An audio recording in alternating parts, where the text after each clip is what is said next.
ಆತ್ಮೀಯ H16 news ಅರ್ಥಾತ್ ಸಿದ್ದರಾಮಯ್ಯ ಸ್ವಾಗತ. ನಾನು ನಿಮ್ಮವ MI ಅಥವಾ ಮಲ್ಲಪ್ಪ ಜ್ಯೋತ್ ಅವರ ಆತ್ಮೀಯರೇ.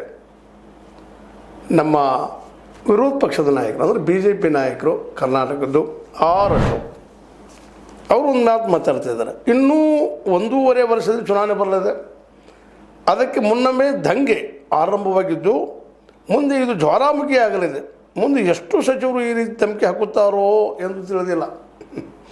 ರಾಮಲಿಂಗಾರೆಡ್ಡಿ ಅವ್ರದ್ದಾಗಿರ್ಬೋದು, KH ಮುನಿಯಪ್ಪನವ್ರದ್ದಾಗಿರ್ಬೋದು, ಅದೇ ರೀತಿಯಾಗಿ ಸತೀಶ್ ಜಾರಕಿಹೊಳಿ ಅವ್ರದ್ದಾಗಿರ್ಬೋದು, ಇವರೆಲ್ಲ ಒಂದು ವಿರೋಧ ವ್ಯಕ್ತಪಡಿಸಿ ನೋಡಿದಾಗ 6 ಅಶೋಕರಿಗೆ ಒಂದು ಹಾಲು ಬಾನ ಕೊಟ್ಟಂಗೆ ಆಗಿಬಿಟ್ಟದು. ಪಟ್ನ ಮಾತಲ್ಲಿ ಬಿಟ್ಟರು ಜ್ವಾಲಾಮುಖಿ ಆಗ್ತದೆ ಅಂತ. ಆದರೂ ಆಗ್ಬೋದು, ಹೇಳಿಕ್ಕೆ ಸಾಧ್ಯ ಹೆಂಗೆ ಸಾಧ್ಯದ? ಯಾಕಂದರೆ ಇವರು ಮಾತು ಕೊಟ್ಟಂಗೆ ನಡೀತಾ ಇಲ್ಲ. ಪಾಪ ರಾಮಲಿಂಗಾರೆಡ್ಡಿ ಅವರಿಗೆ ಬೆಂಗಳೂರು ಕೊಡ್ತಾನಂದ್ರು, ಅಭಿವೃದ್ಧಿ ಮಾಡ್ತಾನಲ್ಲ ಹಚ್ಚಿದ್ರು, ಅದನ್ನು ಕೊಡಲಿಲ್ಲ. ಅವರು ಅಸಮಾಧಾನಗೊಂಡ್ರು. ಮುಂದೆ ಯಾಕಂದ್ರೆ ಅಧ್ಯಕ್ಷನ ಮಾಡ್ತಿದ್ರೆ ಸದಸ್ಯರು ಹೋಗೋದು ಬಂದರು, ಅದನ್ನು ತೆಗೆದು ಹೋಗ್ಬಿಟ್ರು. ಅಂದರೆ ಒಟ್ಟಾರೆಯಾಗಿ ಮಾತಿನ ಪ್ರಕಾರ ನಡೆಯುವಂಥವ್ರಲ್ಲ ಇವರು ಅನ್ನುವಂಥ ಮಾತು. ಇದೊಂದು ಸಂದರ್ಭದಲ್ಲಿ ನಮ್ಮ ಅದರೊಳಗೆ ಮುಖ್ಯವಾಗಿ BY ವಿಜೇಂದ್ರ ಅವರಂತೂ ಸ್ಪಷ್ಟವಾಗಿ ಹೇಳ್ತಾ ಇದ್ದಾರೆ, ಸುಮ್ಮನೆ ಜಗಳಾಡೋಗಿದ್ಲು ದಾಸರು ವಿಸರ್ಜನೆ ಮಾಡಿಬಿಡ್ರಿ ಅಂತೇಳಿ. ರಾಜ್ಯದಲ್ಲಿ ಜನಸ್ನೇಹಿ ಮತ್ತು ಭ್ರಷ್ಟಾಚಾರ ರಹಿತ ಆಡಳಿತ ನೀಡಲು ಸಾಧ್ಯವಾಗಿದ್ದರೆ ವಿಧಾನಸಭೆಯನ್ನು ವಿಸರ್ಜಿಸಿ ಅಂಥೇಳಿ ಚುನಾವಣೆ ಎದುರು ಬರೀ ನೋಡೋಣ ಅಂತ ಕರಿತಾ ಇದ್ದಾರೆ. ಒಟ್ಟಾರೆ ಈ 2-3 ದಿನಗಳಿಂದ ಘಟನಾವಳಿಗಳಿಂದ BJP ಅವರಿಗಂತೂ ಮಸ್ತ್ ಮಸ್ತ್ ಮಸ್ತ್ ಅನ್ನಿಸ್ಬಿಟ್ಟದು. ಹಿಂಗೆ ಆಗಲಪ್ಪ, ಜಗಳಾಡ್ದು ಹೋಗಲಿ, ಜಲ್ದಿ ಮುಗಿಲಿ ಅವ್ರದ್ದು ಅಂತೆ.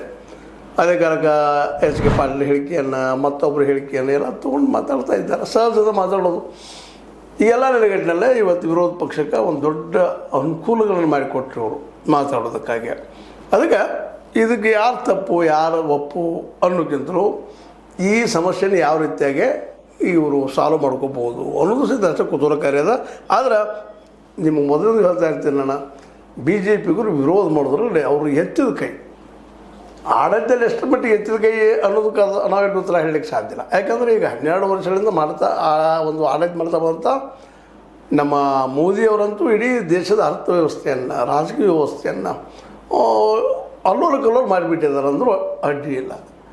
ಆದರೆ ವಿರೋಧ ಮಾಡೋದು ಮಾತ್ರ ಬಹಳ ಅದ್ಭುತವಾದಂಥ ಅವರಲ್ಲಿ ಒಂದು ಶೈಲಿ ಅದ, ಕಲಿತಾರೋ.